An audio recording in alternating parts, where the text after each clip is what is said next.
So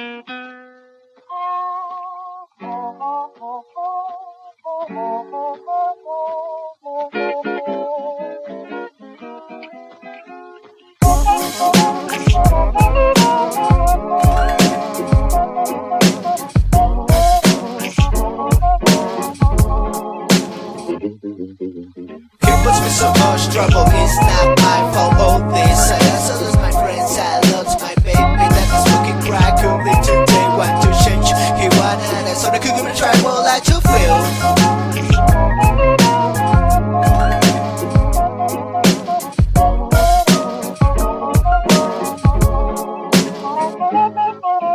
I'd kill the real, take your life in a second. The devil drinks coffee in my kitchen, I mentioned eating every song, I just wanted to go away. You decided to stay in the well. I want to be forgiven, I don't like this kid for money.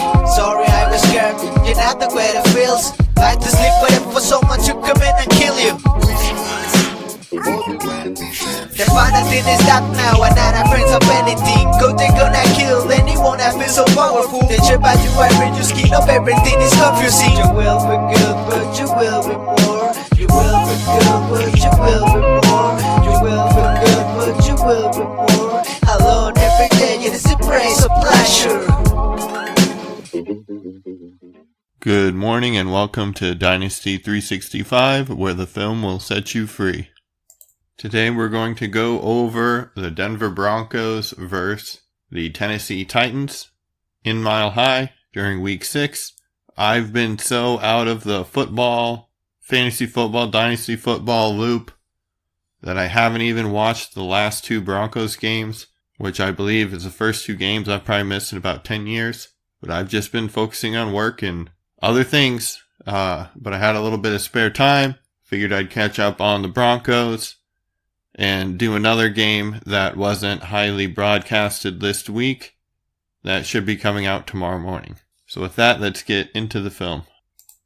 I do know just from hearing and reading about the game that Mariota got benched for Tannehill, and Mariota's first pass is a 7-yard halfback screen that he throws about 3 feet off target, resulting in an incompletion. Mariota just cannot handle the pressure, steps up in the pocket, tries to run, and gets sacked, as he's known to do.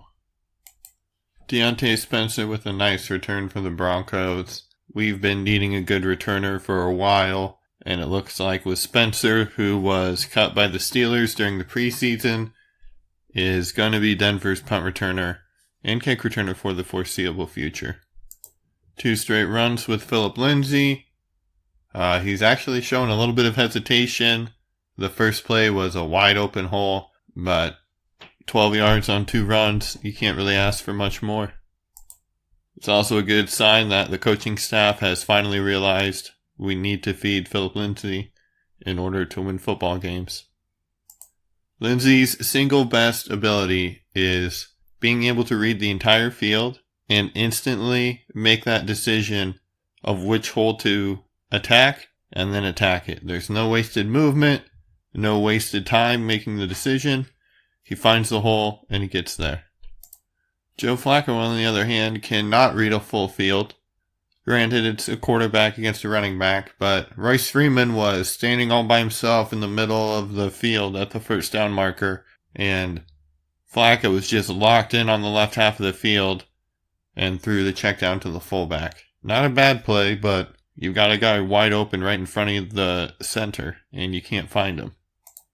Royce Freeman with a nice little run inside, on a wham block, inside zone it looked like, and then a short little pass to Emmanuel Sanders on a screen that didn't go anywhere on first down. So now 2nd and 10 in the red zone.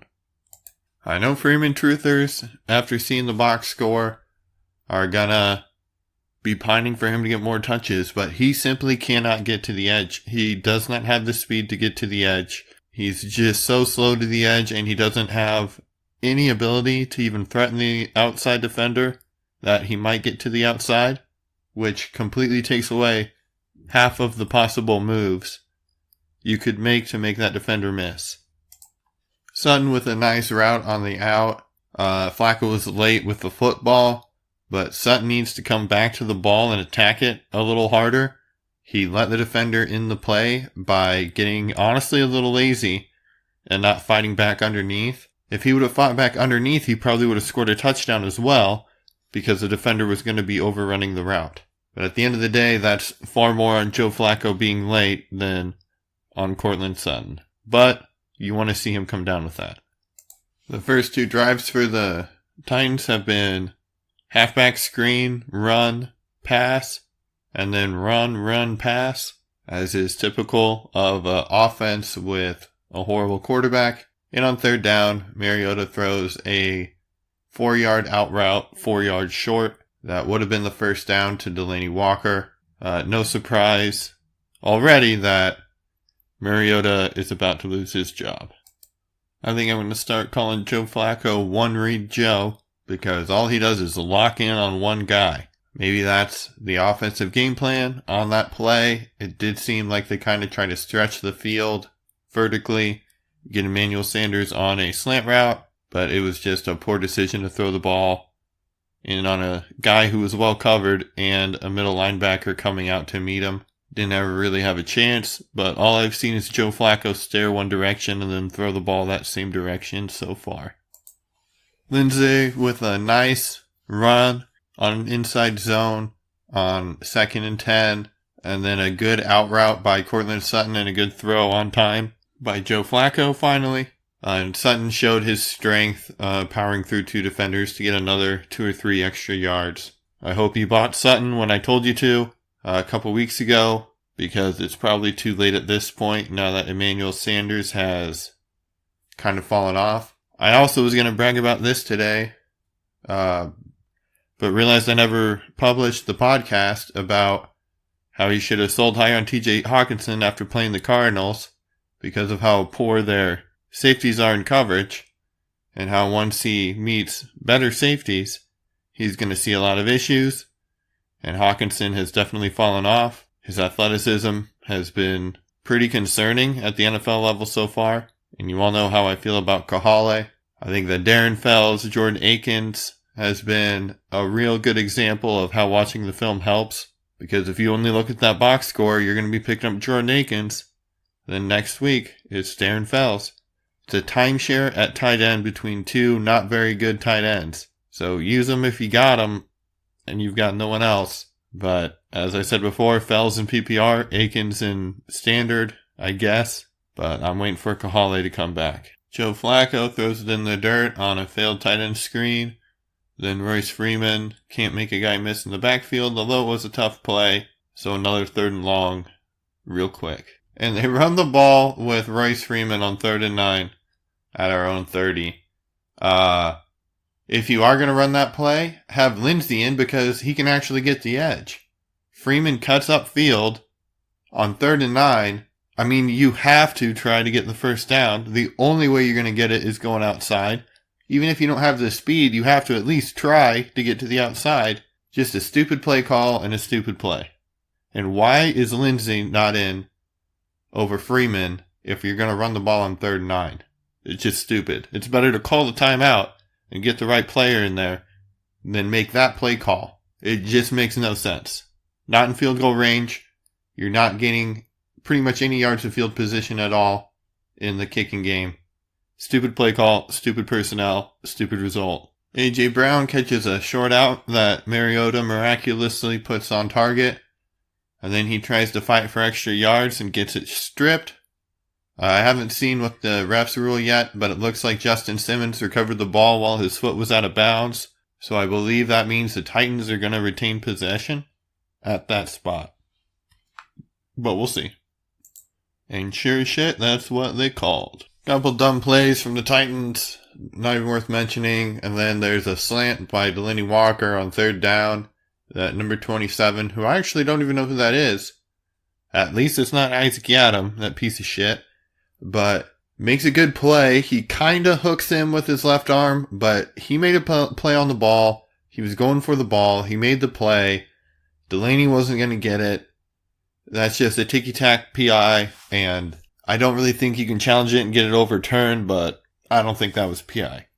Mariota has lost all mechanics, all form, all touch from even his rookie year. It's actually really sad to see. But he again misses a wide open Derrick Henry on a flat route by about 4 yards. Just sad. That's an exaggeration. It was more like 4 or 5 feet, but still. Just sad to watch. They go to Humphreys on a short hitch route on 3rd down, and 27 Harris makes a great play to stop him short. 27 might be someone I'll be looking at in IDP leagues. I fucking hate Joe Flacco. Oh my god. So Lindsay has a nice little 8-yard run up the middle, even though he's 150 pounds. He's got elite instinctive ability and vision inside the tackles. And then Joe Flacco looks like an iron statue trying to scramble. He gets maybe half a yard when literally any other quarterback in the NFL that's healthy could have gotten that first down. I cannot wait for Drew Lock to get back. I assume Denver's not going to keep winning based on what I've seen so far early in this game. I can't wait for Drew Lock to get back. I'd rather have him than Joe Flacco, hands down. At least see what you have in him. I don't even care if Lock busts at this point. I don't think he will. I think he's going to be great with time. But I don't see how he can be worse than Joe Flacco right now. False start by Noah Fant. Just never good to see. But I'll take this time to kind of explain the difference between how I value running backs and wide receivers and tight ends and quarterbacks. For running backs and wide receivers, I'm looking for instant impact, instant starters, production this year, because you need that depth at the position far more really than you do at quarterback and tight end in most dynasty leagues and fantasy leagues. When I scout quarterbacks and tight ends, I look for ultimate upside. That's why Noah Fant was my number 1. He is the most athletic tight end in this class with above average ball skills and above average blocking. He's being thrust into an early role. He's got some mental kinks he needs to work out. Give him some time. Same with Drew Lock. Drew Lock, Kyler Murray's arm has looked good, and Daniel Jones has played pretty good. Dwayne Haskins does not look good, but Lock's deep balls are more accurate than anyone else in this class, including Kyler Murray, and he can threaten every level of the defense with accuracy. So that's why Lock is my number 1 pre-draft, and why Fant is my number 1 pre-draft, because for those 2 positions, I'm chasing the ultimate upside more than the immediate production that I am with running backs and wide receivers. But anyways, another thing that annoys me about Royce Freeman is his lack of awareness of where the first down stick is. He catches the ball about half a yard short of the first, and instead of getting low and jumping across the line and completely avoiding the hit from the defender, he pretty much lets himself get hit and therefore ends up short of the line to gain. I know for a fact Philip Lindsay would know where the first down marker is. So the next drive, beginning of the second quarter, has been a 3-yard quarterback run, an incomplete pass, and a 4-yard halfback run, and 2 defensive holding calls on the Broncos. Just a sloppy time of the game. 1st and 10, Tennessee. Whoever the offensive coordinator is for Tennessee needs to be fired right now. It's good to see the Broncos stop the run a little better than apparently they did against the Jaguars with Leonard Fournette getting like 200 fucking yards. But Derrick Henry gets 5 yards, then he gets 3 yards. Then on 3rd and 3 or 3rd and 4, they have Mariota throw a swing route to a halfback when he's already wildly missed the halfback in the flat twice so far. So now he does it again, but not horribly. It was really more of a well-defended play because there was a defender on Dion Lewis.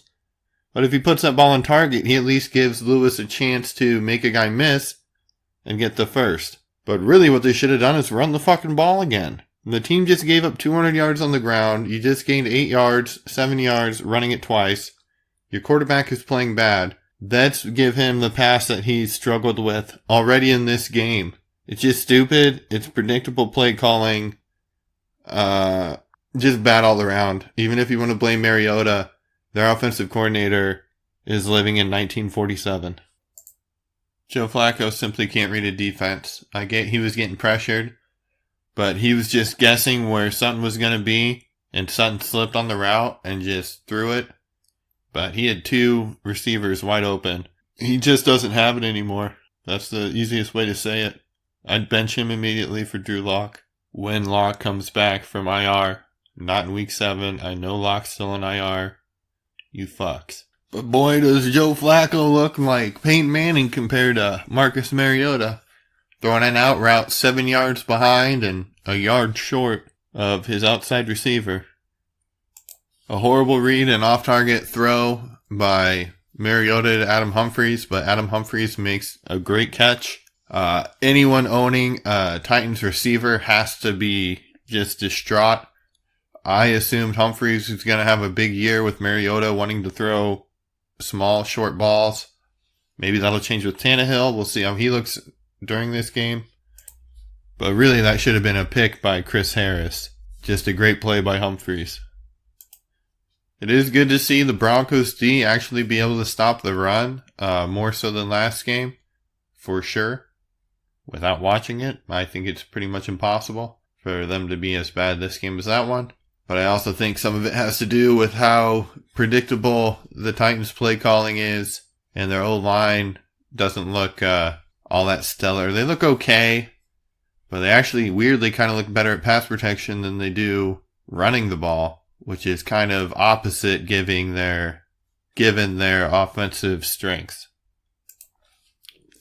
I'm telling you, there's something wrong with Mariota and the offensive coordinator, not just Mariota. Because with Adam Humphries, Corey Davis, and A.J. Brown, and Delaney Walker, if you can't scheme someone open on 3rd down, I don't think you're an offensive coordinator in the NFL. Because Mariota had a wide open pocket for about 5 seconds and still had no one to throw to from that angle. Maybe someone was open and Mariota missed them, but it seemed like everyone was running their own little isolation route, which now makes the quarterback who can't read a defense very well now have to read 4 different receivers at the same time and hope he picks the right one. You've got to scheme these guys open on 3rd down.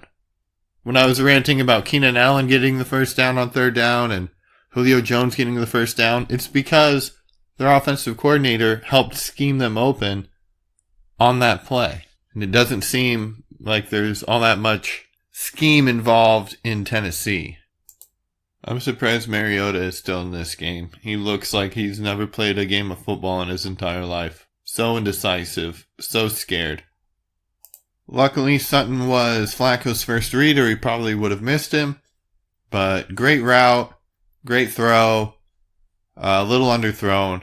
But Sutton was even interfered with on this play and still caught the ball for a good 40-yard chunk play. Man, when Drew Lock is comfortable in the NFL, he's going to be hitting Sutton in stride quite often. He's going to get some chunk plays going because Sutton has proven that he can go deep on a lot of cornerbacks in the NFL.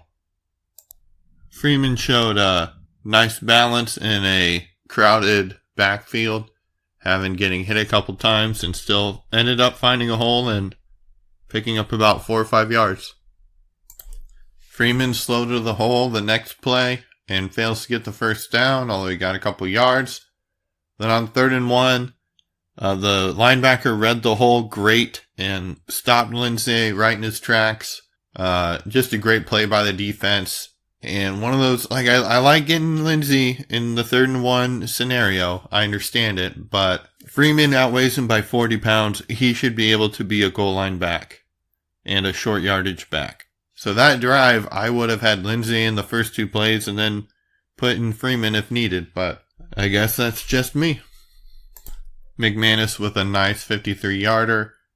I believe 2 years ago or 3 years ago, he looked like one of the best kickers in the league. Then he had a down year or 2. I can't remember.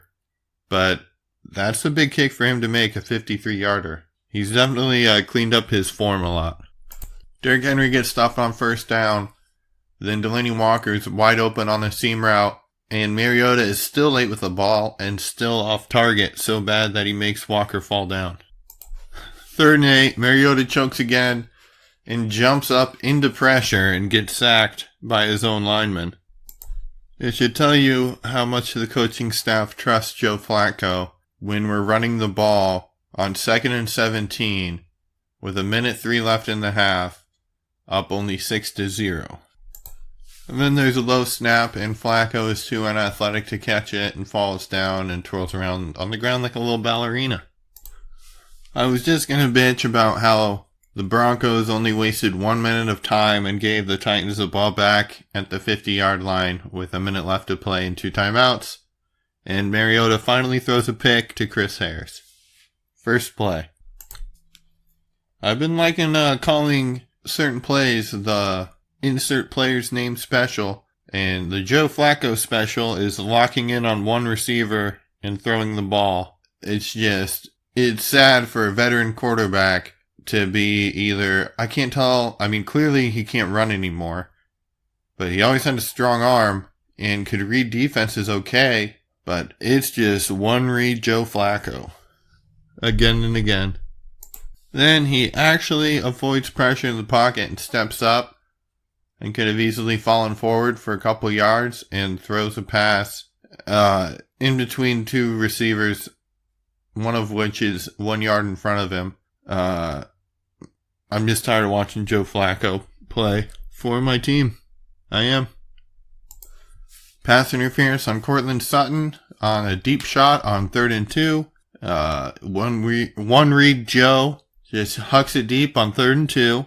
On 3rd and 2, he chucks it deep on 3rd and 2. And then they decline the offensive pass interference. I wish I had a better angle.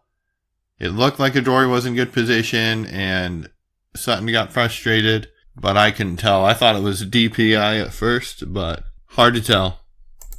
End of the half, Titans kneel, 6-0 Broncos. Nice catch by Fant on 2nd down on a contested screen.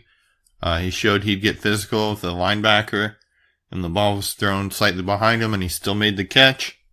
If Fant can improve his hands, which I believe he will, and just overall knowledge of the game, next year and the year after are going to be the years in which he's going to break out. But it is a nice bonus if you drafted him, that even if you don't want to start him, he is startable this season. Hawkinson is as well, but he has fallen off a lot from week 1, which I do wish I would have put that podcast out so it would be on the record. I've got it in my notes. Maybe I'll publish it just when I track my predictions coming true and not coming true. I believe I'm pretty goddamn good at my predictions coming true. Maybe I'm wrong and forgetting the ones I missed on, but I had a lot of quote-unquote hot takes this summer before any games were played, and I believe most of them have come to pass. Lindsay shows he can burst outside and get the edge even when nothing is there, unlike Royce Freeman. Titans are just claiming up the middle and trying to prevent the Broncos from running. Flacco with a well-deserved interception. People are going to try to blame that on Fant, but he had the guy beat to the outside, and Flacco left the ball short and inside. Fant unluckily lost the ball in the sun when he tried to turn back inside, and probably could have prevented that play from being picked. But you could just tell he couldn't see the ball. It happens. You never like to make excuses for players, but it does happen, and he was open, and Flacco missed him. Damn it, I just hit click, and now I can't remember the name of the running back. Derrick Henry is Brandon Jacobs. He is a huge fucking guy who needs a wide open hole, and then he looks good. I don't know what his trade value is right now, but I'd be trying to move on from Derrick Henry as soon as he has a big game. Mariota makes deers looking at headlights confident. Nice little catch by Deshaun Hamilton, who we haven't seen in a while. Nice little hole between 2 zones at about 8 yards. Cut it upfield. Got about 3 more. Nothing special, but a solid little play from someone we haven't seen in a bit. I hate Joe Flacco. 2 checkdowns over the middle to Royce Freeman, and Freeman fails to get the first, even though he catches the ball at the sticks. Just so frustrating to watch this team play offense. If you own Royce Freeman and someone in your league values him, trade him away. He just isn't very good at football. He really isn't. He's okay. He's fine. But he's never going to be a difference maker. I'd take a second round pick in a heartbeat for him. And I'm guessing that's probably about his value. Maybe 2/3. 2/3. I might keep him if I was weak at running back. And I thought Lindsey might get hurt. But his catches in this game are pretty fluky just as a check down guy. Not because he's really running routes. He's adequate, he's okay, but he's a body to take punishment so that Philip Lindsay doesn't have to. And that's about it. He's better than last year, but I'd be trying to trade him away. Isaac Yiadom is now relegated to special teams gunner, and he still can't fucking tackle anyone. Mariota finally makes a good read and throw, but it gets batted down. Slant route over the middle, in between two linebackers, is what he was looking at. Mariota again gets terrified of pressure, steps up in the pocket after spinning and throws a pick to Justin Simmons over the middle, deep.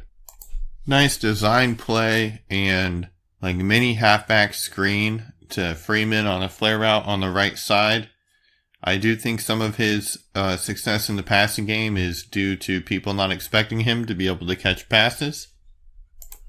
But it was nice. They pulled the right tackle and had him go cut block downfield for him for a nice little 12-yard gain. Good play call. Good execution. Nice little play by Deshaun Hamilton. He was super wide open on a little drag route / slant. And Joe Flacco finally came off his first read and delivered him a little ball, and he got about 5-6 extra yards. I do like Deshaun Hamilton, but I think a lot of people were overinflating his value based on Emmanuel Sanders being out, and since he's not out, and we have Joe Flacco at quarterback and another addition of Noah Fant in the receiving game, he's going to have to wait till next year, or even possibly after, for significant fantasy relevance. Nice tough run by Lindsay up the middle for the touchdown after he caught a little halfback flare route on the play before and couldn't power through Malcolm Butler, the corner, formerly of the Patriots, to get the touchdown. But he's contacted early, spins up the middle, great touchdown. Another reason why I find Royce Freeman highly overrated is that Philip Lindsay is more powerful than him when it comes to these inside runs and breaking tough tackles on contact. Again, Freeman is better than last year, but he's not Philip Lindsay, and he outweighs him by 40 pounds. Great play by Kareem Jackson to cut down Derrick Henry while he's trying to cut outside. Would have left Henry with a one-on-one against a corner that Henry probably would have won. Great play. But again, it just shows that Derrick Henry is essentially a one-trick pony, whose one trick is pretty spectacular, but unless your entire team is set up to promote that one trick, he's going to fall flat. I was just about to praise Mariota, and I realized it was Ryan Tannehill in the game, throwing a nice out route, 4-yard out to Corey Davis for his first catch, and then a nice little slant route to A.J. Brown, who broke a few tackles. But there's the flag on the play. A.J. Brown was pretty high in my pre-draft rankings. I think I had him up in my tier 1 back when it was all said and done. Not my real tier 1, but the tier 1 I give to non-Patreon supporters, which lumps in tiers 1 and 2. But that all changes with the draft, and because of Mariota and the Titans offense, one of my podcasts, I said, don't draft A.J. Brown in the first round. And he had a big game early. I think he's had 2 pretty big games. But that just shows you that the situation matters a lot. Maybe with Tannehill, A.J. Brown can get going again, and he does look a lot better than I thought he was going to this early, just based off pure athleticism and power. But he also did fumble earlier in this game. He's not a reliable fantasy start right now. But maybe with Tannehill, some of that can change in a new offensive coordinator. And right, when I say that, they call pass interference on A.J. Brown, so I'll have to rewatch and see what he did. I think that was a pretty weak offensive pass interference, to be honest. I mean, he threw Chris Harris Jr. across his body, but I feel like that's what you're supposed to do unless I don't know the rules of the NFL anymore. But then Chris Harris with uncharacteristic laziness on this play and just not even a decent tackle attempt either. But I guess as a Broncos fan, at least it's coming back. So Lindsey tries to bounce it outside when the Titans have 9 men in the box, negative 3-yard loss. They declined holding. Then they throw to Lindsey in the flats and he just kind of jukes himself out, only gets a couple yards back. And then Freeman had a great blitz pickup on 3rd down. And Flacco rolled to his right and threw it to Fred Brown, number 19. I was wondering who that was.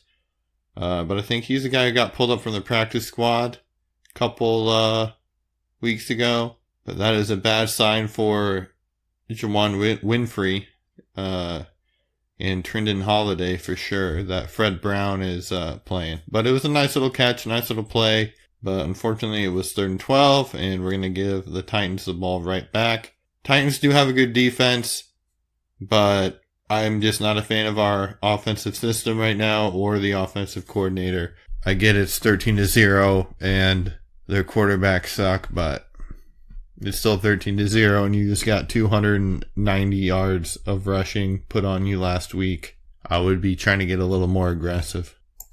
Tannehill with a nice on-time throw and an out route to Corey Davis, but then gets sacked on the next play.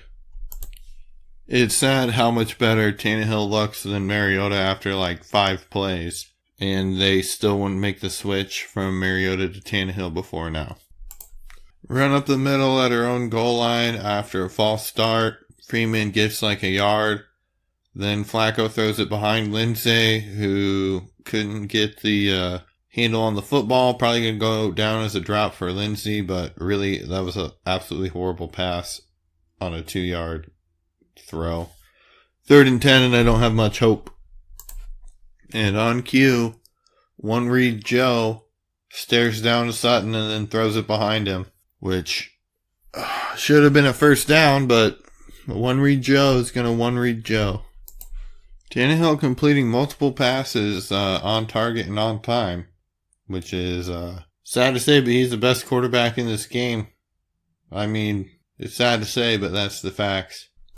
On 3rd and 3, Tannehill throws it a little bit too inside. Chris Harris breaks it up on A.J. Brown.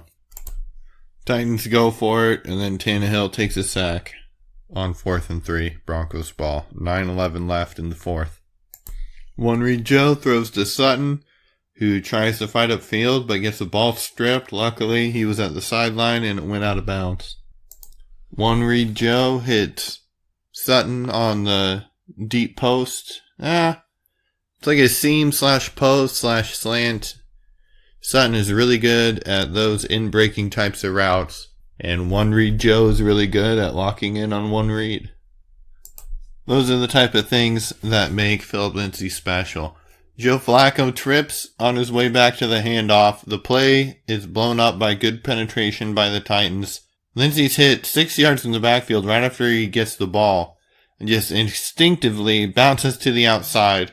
Wide open running lane, 30-yard gain. In a lot of ways, I mean, it's still 7:04 in the 4th, so it's not ensuring a victory, but it kind of is, in a way. They've got a first down in the Titans' territory. They're probably getting at least 3 points. The odds of the Titans getting 2 touchdowns and 2 two-point conversions is very low. That's why you give Lindsey the ball on first down and not Freeman. And I get they give Lindsey a breather on the next play, but Freeman gets a yard. I just don't get why you're going to give Freeman the ball on first down. I just don't think it's a good play. 3rd and 5, One Read Joe doesn't get off his one read and gets sacked. I'm not sure if it puts us out of field goal range, but it's pretty close.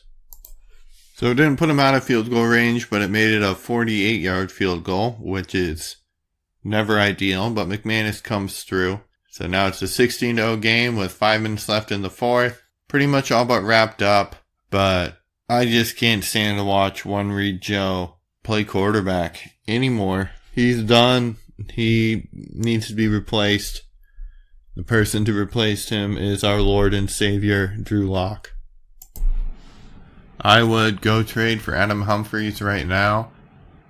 He didn't have one catch, I don't think, since or before Tannehill came in, and now he's got 4, I believe, and 2 on this drive. His skill set will mesh well with Tannehill. And Mariota looks like he's pretty much done playing in the NFL. Another catch by Humphries. Tannehill is so superior to Mariota, it's kind of sad. I get they're probably playing catch up and going against a prevent defense, but just the level of confidence is night and day between Tannehill and Mariota. If Alexander Johnson, middle linebacker for the Broncos, is available in your IDP leagues, he's definitely worth an add. Todd Davis was healthy for this game where he wasn't supposed to be, but he's clearly supplanted Josie Jewell, and he's had a pretty good game. He's been around the ball, he's blitzed pretty well, he's been racking up the stat sheet for sure. Same with Devontae Harris, 27 for the Broncos. Chris Harris has been Chris Harris, and so they normally don't try to target him. But 27, Devontae Harris has been targeted quite a bit and actually made a lot of good plays, pass breakups, tackles. It's been such a weird situation in Denver that I think they finally found their defensive starters. 4th and 11 from the 12. Tannehill buys some time, throws into double coverage. Kareem Jackson picks it off, starts returning, gets face mask, which isn't called, then makes it out to about the 27-yard line. Broncos are going to kneel it from here on out. 16-0. I'm actually really proud of the Denver defense for not giving up any points at the end.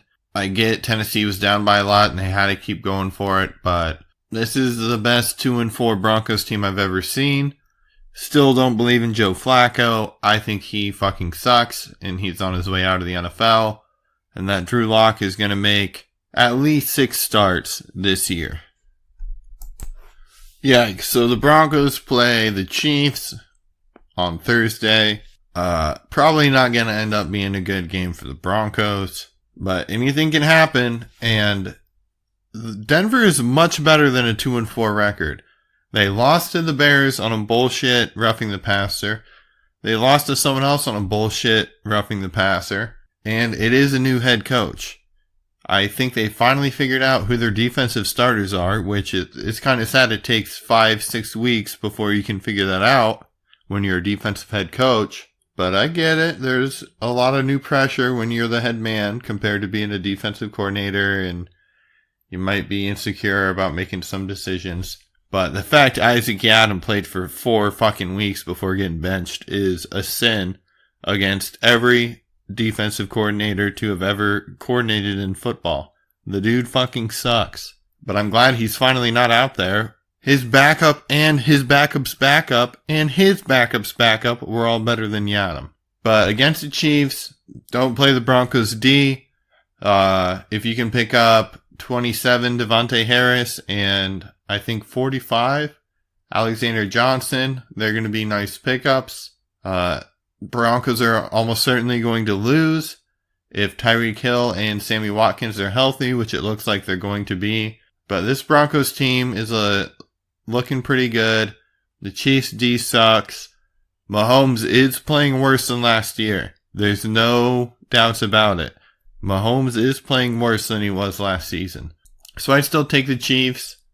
I'm not sure what the spread is, but if it's too big of a margin, I'd probably take the Broncos to beat the spread because I think this offense can put up points on their defense. I hate saying that with Joe Flacco at the helm, but we do have decent weapons. Emmanuel Sanders does not look like himself. He looks like he cannot handle the workload of the season. Hopefully you sold high on him after his 100-yard game early in the year.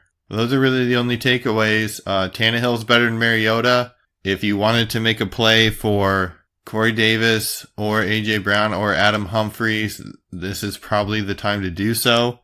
I'd be trying to ship off Derrick Henry after he does well. I think they're going to open some things up with Tannehill at quarterback that weren't there with Mariota. I'm just assuming they're going to start Tannehill. It'd be retarded not to. to be honest.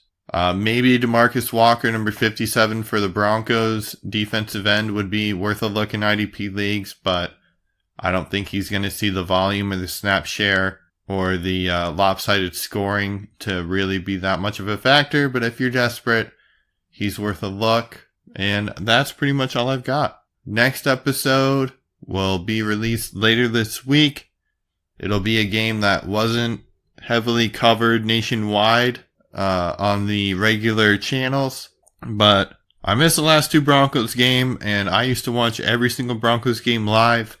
Due to time constraints in my life, I haven't been able to, but I had to see how the Broncos finally got a W. I know they beat the Chargers last week, but I still haven't even had time to watch that one. But look out for the next day or two, probably 2 or 3 days, you'll see another episode of a game that I think offers a nice blend of fantasy potential that wasn't seen by a lot of people nationwide. But you've been listening to Dynasty 365, where the film will set you free.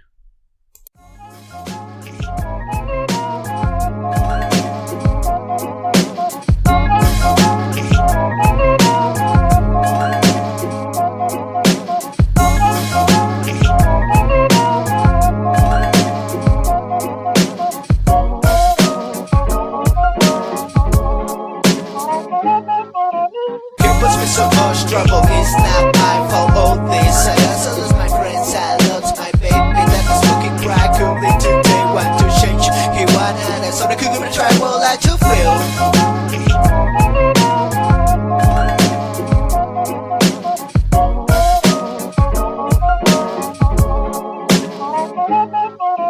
I'd kill the bill, take your life in a second. The devil drinks coffee in my kitchen, I mentioned in every song, I just wanted to go away. You decide to stay in the well. I want to be forgiven, I don't like this kid for money. Sorry, I was scared, you're not the way it feels. Like to sleep waiting for someone to come in and kill you. That's why nothing is stop now, I'm not afraid of anything. Go take on that kill anyone that feels so powerful. They trip out you and you skin up, everything is confusing. You will be good, but you will be more. You will be good, but